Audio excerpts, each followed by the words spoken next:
입장을 마치겠습니다.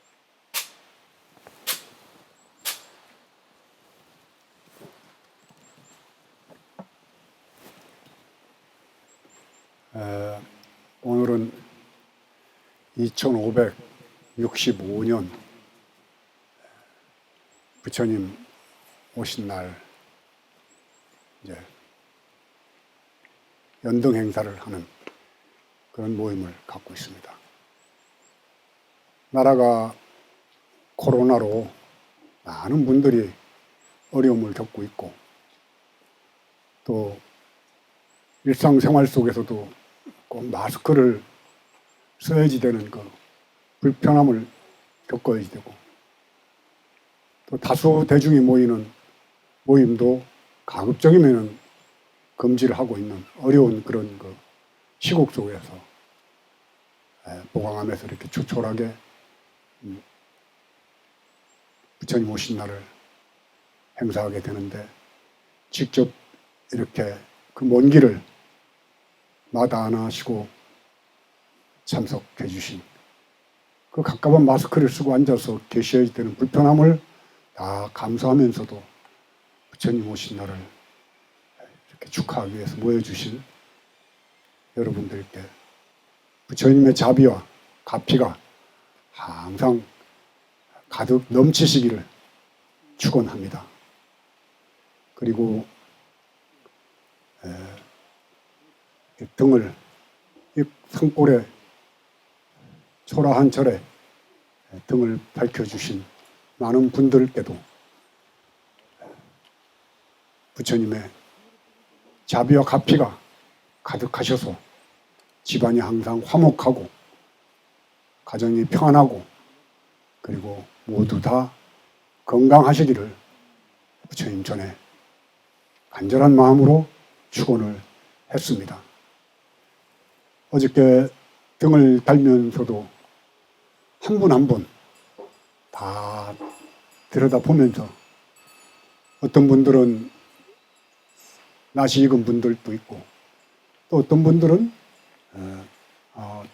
올해 처음 타셨는가 하는 그런 분들도 있고 하면서 여러분들의 정성스럽게 공양 올려주신 등을 쭉 다니면서 한 분 한 분 다 이렇게 보면서 마음속으로 진심으로 축원을 제가 했습니다. 너무 고맙고 또 감사한 마음으로 오늘 부처님 오신 날 연등 행사를 하게 되었습니다. 2565년 전에 부처님이 이 땅에 오신 뜻은 과연 어떤 의미를 갖고 있는 것일까? 세계에 종교가 많죠? 기독교, 가톨릭, 이슬람, 불교, 그 외에도 각 지역마다 자기들이 믿는 신앙의 형태가 각각 다르게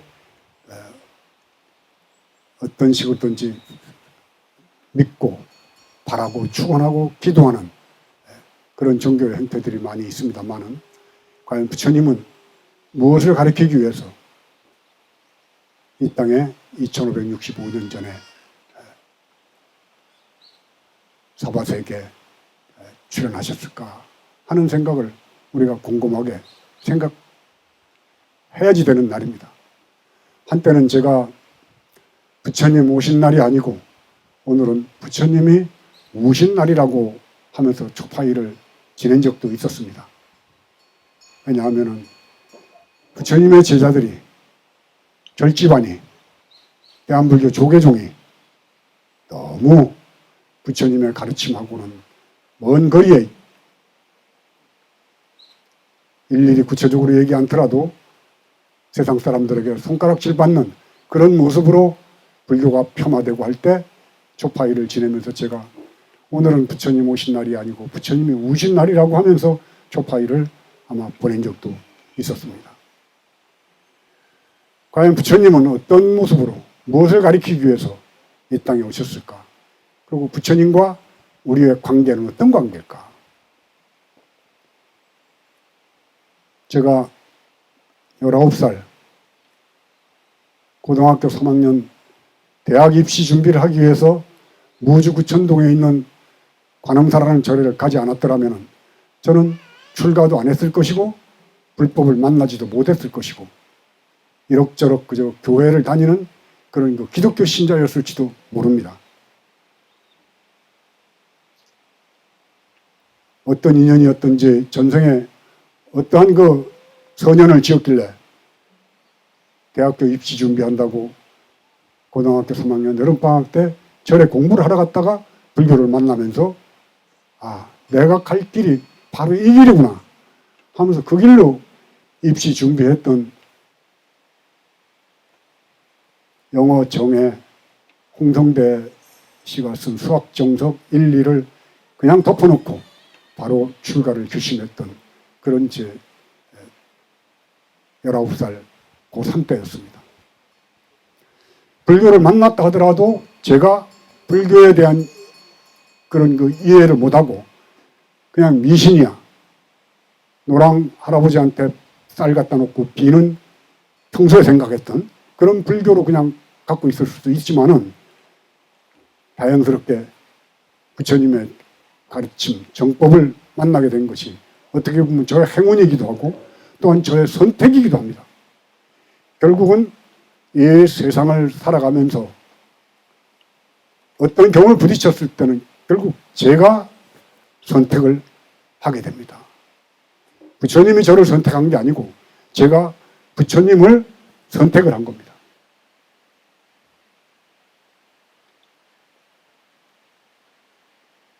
그래서 저는 요즘에 뭐 갑질한다, 갑과 을의 관계 이런 얘기를 많이들 하는데 부처님과 저와의 관계는 여러분들과 부처님의 관계는 부처님이 갑입니까?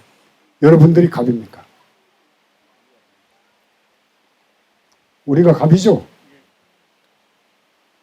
근데 기독교에서는 하나님을 믿는 성도들과 하나님과 그의 아들 주 예수 그리스도의 관계는 누가 갑이고 누가 을입니까? 하나님이 갑이죠. 하나님 앞에 서면은 모두 다 우리는 죄인이고 주님의 종입니다. 거기 가서 내가 하나님 앞에 예수님 앞에 내가 갑이고 하나님과 예수님이 을이라고 그러면은 대부분 파문을 당하거나 교회에서 쫓겨난단 말입니다. 사실은 선택은 우리가 합니다. 제가 지금 부처님 앞에 절하고 부처님을 칭송하고 부처님께 공양을 올리다가도 어느 날 에이 나는 불교가 싫어. 나는 이슬람으로 개종을 할 거야. 그러면은 말리질 못합니다. 부처님을 버리고 마호메트를 섬겨도 되고 예수님을 섬기고 하나님을 섬겨도 누가 말릴 수가 없습니다. 그러나 부처님은 우리를 나는 너 제자로 안 받겠어. 이제 넌 오지 마. 못하는 겁니다. 그래서 부처님이 어리고 저희들이 갑이 되는 겁니다. 근데 이 갑질을 어떻게 할 것인가? 갑질을. 이게 이제 부처님 가르침의 중요한 대목이 되는 겁니다. 세상을 살아가면서 항상 언제든지 우리는 갑이 돼야지 돼요. 그리고 갑이고. 그래서 부처님께서는 일체 중생이 개유불성이라 중생이 다 나와 똑같이 될 수 있는 불성을 갖추고 있다라고 말씀하셨습니다. 너희들이 다 갑이라고 부처님께서 말씀하셨어요. 나와 수직관계에 있는 을의 관계가 아니라 너희들도 중생의 어리석은 견해만 버리면은 다 부처의 자리에 오르는 불성을 이미 너희들이 함하고 있다라고 부처님께서는 경전에 누누이 말씀하신 겁니다. 부처님과 우리들의 관계는 수직 관계가 아니고 수평 관계입니다. 다만 저희들은 한 생각 일으켜 미혹에 빠짐으로써 중생의 업견, 업식으로 전도몽상이 되어서 세상을 바라보기 때문에 비춰봐 여기다가 일로 와.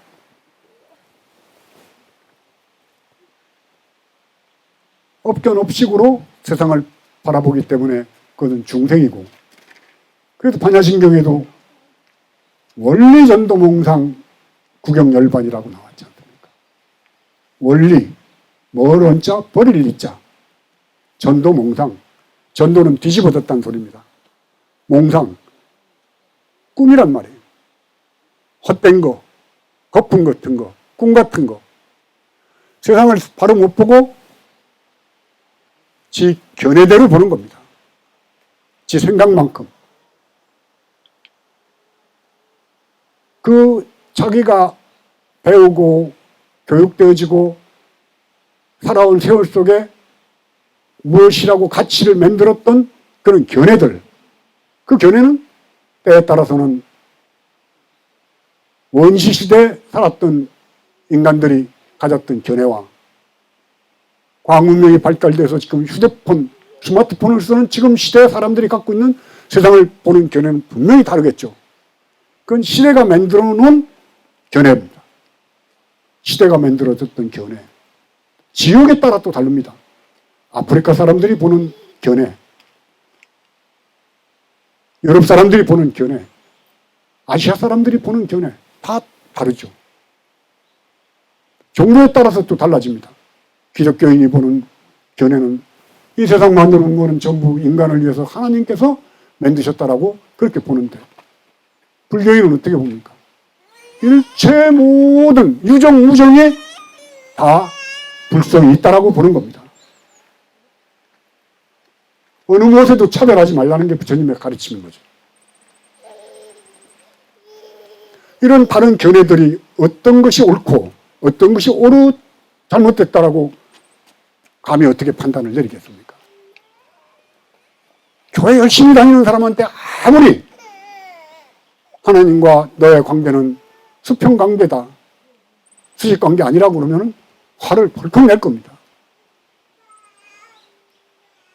그 사람의 견해가 딱 굳어져 있는 고정된 관념의 틀 속에 갇혀있기 때문에, 이 갇혀있는 고정관념의 틀로부터 벗어나서 해방과 자유와 개인의 자주적인 그런 견해로 세상을 볼 수 있는 눈 열림을 우리는 견성 성불이라고 하는 것입니다. 일체 고정된 관념과 틀과 업력에 의해서 바라봤던 세계관이 무너지고 호호탕탕 일체 걸림없이 자유를 얻은 견해, 갇혀있지 않은 견해, 업력으로부터 해방된 견해로 세상을 보는 것. 그러기 위해서 우리는 2565년 전에 이 땅에 오신 부처님의 가르침에 귀의해서 그분의 가르침대로 공부하고 배워서 우리가 치우치지 않는 그러한 견해로 세상을 보는 지혜를 얻기 위해서 절에를 오고 등을 피고 법문을 듣고 정진을 하고 수행을 하는 것입니다. 저희도 말씀드렸습니다만 그러한 과정을 겪기 위해서 우리는 어떻게 해야지 될 것인가.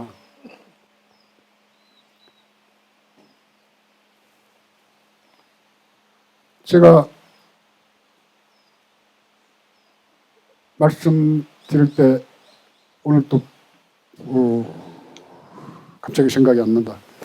그 앤디하고 노인 브룩스하고 레드하고 나오는 영화 쇼생크 탈출. 이게 이제 나이가 들면은 갑자기 생각이 안 나요. 그러니까 저하고 그렇게 가깝게 지내는 수경스님을 어디 가서 얘기를 하는데 수경스님 이름이 생각이 안 나는 거예요. 그래서 아이 그 새만금에서부터 삼보일배했던 스님, 그렇게 이게 이제 치매가 와서 노망이 난 거죠. 그 쇼생크 탈출에 보면은 앤디가 성경책 속에 망치를 하나 감춰놓고 그걸로 20년을 벽을 두드려서 돌멩이를 주머니에다 넣고 나가서 운동하러 나갔을 때 마당에 버리고 하면서 결국은 지하에 있는 그 하수도 터널까지 굴을 뚫죠. 그렇게 해서 탈출을 합니다. 20년 걸렸습니다. 물론 억울하게 갇혔죠. 자기 부인과 그 따로 좋아했던 남자를 죽였다는 누명을 쓰고 갇혔기 때문에 억울한 것도 있고, 또 갇혀있는 세상으로부터 벗어나려고는 노력이, 망치로 돌 하나씩 뜯어내가지고 20년 동안 갖다 버리면서 하수도까지 가는 터널을 뚫었던 겁니다. 그 조심스럽게. 저는 그걸 보면서 틀림없이 이 영화를 만든 사람은 불교 신자라고 생각을 했습니다. 그래서 사실이 불교 신자더라고요. 매트릭스 만든 사람도 불교 신자입니다. 혹성 탈출 만든 사람도 불교 신자입니다. 그렇지 않으면 그런 영화를 만들 수가 없다는 거죠. 자유를 향해 두 손을 벌리고 있는 그 하수도에서 나와가지고 비 내리는 그 깜깜한 허공을 향해서 손을 들고 있는 앤디의 그 모습. 사실은 저희들도 업의 감옥, 내 관념의 감옥, 시대의 감옥, 욕망의 감옥에 갇혀 있는 거죠. 그래서 그 감옥으로부터 탈출하기 위해서 우리는 정진을 하는 겁니다. 그런데 과연 앤디가 감옥에서 탈출하려고 하는 것 같이 온갖 정성을 다해서 그 교도소장님과 간수들의 눈을 피해서 돌멩이를 긁어내가지고 바지 틈에 넣고 나가서 마당에다 살짝 버리면서 20년을 세월을 보낼 만큼 우리는 온갖 정성을 나의 자유와 나의 자주와 나의 해방, 해탈을 위해서 과연 노력하고 사는가? 그럭저럭 이럭저럭 그저 세월 따라 시유 따라 살고 있지 않은가? 남이 절에 간다니까 절에 가고 남이 교회 간다니까 교회 가고 하면서 그냥저냥 살고 있진 않은가? 그런 걸 돌이켜보는 날이 사실은 오늘 부처님 모신 날이죠. 그 자유는 불안하고 두렵고 때로는 공포로 우리한테 다가올 수도 있습니다. 감옥 안 도서실에서 책을 분류하던 브릭스라는 노인네가 가석방으로 감옥에서 풀려나게 되니까 감옥에서 안 나오려고 막 칼을 들고 협박을 하고 하면서 난동을 부리다가 그래도 결국은 가석방이 돼서 밖에 나와 보니까는 마켓에 직장을 잡아줬는데도 화장실에 갈 때도 꼭 감옥 안에서 간수한테 내가 화장실 좀 가야겠습니다고 묻던 습관이 남아가지고 그 마켓의 매니저한테 나는 화장실 가겠습니다 물으니까 당신 알아. 그걸 견딜 수가 없는 거예요. 그 자유를. 어딘가에 딱 묶여 있어서 어딘가에 딱 의지가 되는 겁니다. 감옥이라는 데가 의지처가 돼서 습관적으로 길들여진 거죠. 감옥에 길들여진 거예요. 그 길들여진 것으로부터 벗어나서 이제 내 마음대로 할 수 있는 세상으로 가니까 그것을 견딜 수가 없어서 결국은 브릭스 여기 왔었다라고 하는 칼로 글 하나 새겨놓고 목을 매달아서 세상을 떠나는 장면들. 그런 장면들은 그대로 우리들의 모습인 거죠. 우리도 부모를 떠나 아니면은 뭐 종교도 그렇습니다. 불교를 떠나 기독교를 떠나 어딘가 믿어야지 돼. 어딘가 부모가 있고 형제가 있고 직장이 있고 친구가 있고 무엇이 나한테 있어야지 된단 말이에요. 이런 것에 길들여 있기 때문에 그 집단으로부터 벗어나 있으면은 뭔가 외롭고 너무 편한데도 불구하고 못 견디는 겁니다. 습관적으로 길들여 있기 때문에 우리는 이 길들여져 있는 업력으로부터 벗어나야지 되고 벗어난 그 자리를 향해서 가기 위해서 끝없이 무엇이 삶의 가치인가? 어떻게 살 것인가?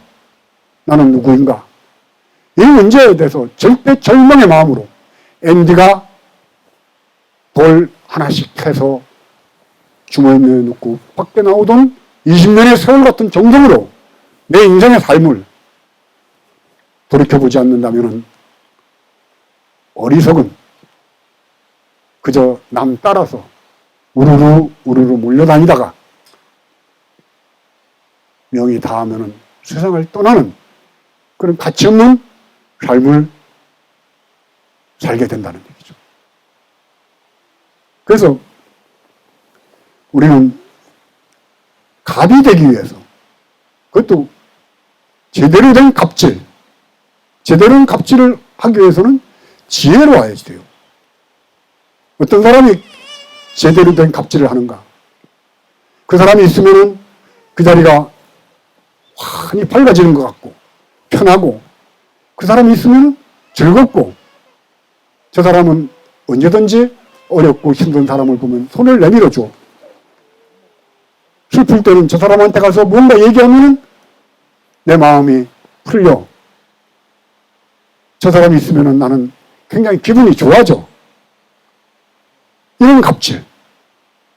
밑에 사람 시키고 못됐게 하고, 아파트 입주민들이 경비 서는 사람들한테 갑질하듯이 뱀스 차 타고 다닌다고 하면서 조그만 차 탄 사람들한테 그런 싸구려 차 타고 다니냐고 비웃는 갑질하는, 이거는 정말 꼴값질이고, 이런 꼴값질이 아니고 정말 올바른 갑질을 하기 위해서 우리는 지혜를 터득해야 돼요. 지혜는 어떻게 터득되느냐? 누굴 믿어서는 안 되는 겁니다. 절대로 누굴 믿어서 안 된다. 끝없이 물어야지 됩니다. 왜? 어떻게 살까? 맹목적인 믿음이 미신이 되는 거고 맹신이 되고 어리석음을 만들어내는 거예요. 그래서 저는 얘기하기를, 기독교는 믿음을 통해서 구원을 얻는 종교고, 불교는 물음을 통해서 지혜를 얻는 종교로 물어야지 됩니다. 아인슈타인도 평생을 묻고 살았고, 뉴턴도 왜 사과가 땅으로 떨어질까? 끝없이 물었고, 부처님도 물었고, 소크라테스도 물었고, 디오게네스도 물었고, 공자도 물었습니다. 다 물었습니다. 예수님도 광야에서 물었습니다. 예수님도 십자가에 못 박힐 때 마지막으로 주여 버리시나이까 묻습니다. 예수의 가르침이 변질이 돼서 구약과 결합이 되면서 한국 기독교는 실제적으로 그리스도의 가르침하고는 거리가 멀어진 게 돼버린 거죠. 물어야지 됩니다. 왜? 왜 살까? 어떻게 살까? 나는 누구일까? 끝없는 그 물음 속에 알고 있는 우리의 견해, 어리석은 견해, 그 견해로부터 벗어나는 길이 열린다는 것을 확신하면서 만들어낸 것이 조계종의 성종의 가르침을 받아 모시는 거죠. 부처님도 물었지 않습니까? 사람은 왜 늙고 병들고 태어나서 늙고 병들고 죽어가는가? 생로병사. 사문을 유관하시고 내문 나가다가 태어나는 걸 보고 병든 걸 보고 늙는 걸 보고 죽는 걸 보면서 결국 우리의 삶은 무엇일까를 물으면서 출가를 하셨던 겁니다. 꼭 성벽을 넘어 마부 하나를 데리고 말을 타고 설산으로 수도를 하고 떠나는 것이 출가가 아니라, 여러분들 마음속에 나는 어떻게 살 것인가, 어떤 가치를 가지고 살 것인가에 대해서 묻는 그 순간이 바로 출가를 하는 자리입니다. 그 순간이 부처님이 사문유관하시고 성벽을 넘어서 출가를 했고, 설산에서 수도를 했고, 보리수나무로 해서 깨달음을 얻었고, 열반에 드셨던 그 불교에서 얘기하는 4대 명절에 속하는 부처님의 행적이 사실은 여러분들이 나는 누굴까? 뭘까? 어떻게 살까? 가치는 무엇일까를 묻는 그 속에 부처님의 탄생과 출가와 성도와 열반이 그 안에 다 녹아들어 있기 때문에 여러분들이 등을 다는 의미는 고정관념과 틀 속에 익숙해진 삶의 그 안에서 그냥 뱀이 쳇바퀴 돌듯이, 다람쥐 쳇바퀴 돌듯이 뱅뱅뱅 돌던 삶의 굴레로부터 훌쩍 벗어나서 자유와 해탈의 눈으로 세상을 바라볼 수 있는 지혜를 얻기 위해서 오늘 이렇게 등을 달았고, 깊은 뜻으로는 그런 의미의 등이 들어있고, 또 부처님과 부처님을 받들어 모시는 보이지 않는 천상에 아니면 이 우주 공간에 있는 선신들이 거룩한 성인 부처님을 탄생하신 날을 찬탄하고 그분의 생일을 축하하는 여러분들에게 가피와 복이 내려지는 그런 부수입도 이 등단은 속에 틀림없이 저는 있다라고 믿어 의심치 않습니다. 여러분들이 오늘은 어리석은 갑질이 아니라, 꼴값질이 아니라 거룩하고 아름답고 모든 사람들로부터 찬탄받는 갑이 되기 위해서 맹세하고 등을 달고 또 갑이 되는 날이기 때문에 항상 어디 가든지 여러분들이 존경받고 많은 사람들로부터 사랑받는 그러한 갑이 되시기를 바라면서 2565년 부처님 오신 날 보강암 법회를 마치도록 하겠습니다. 자, 건강하시길 바랍니다.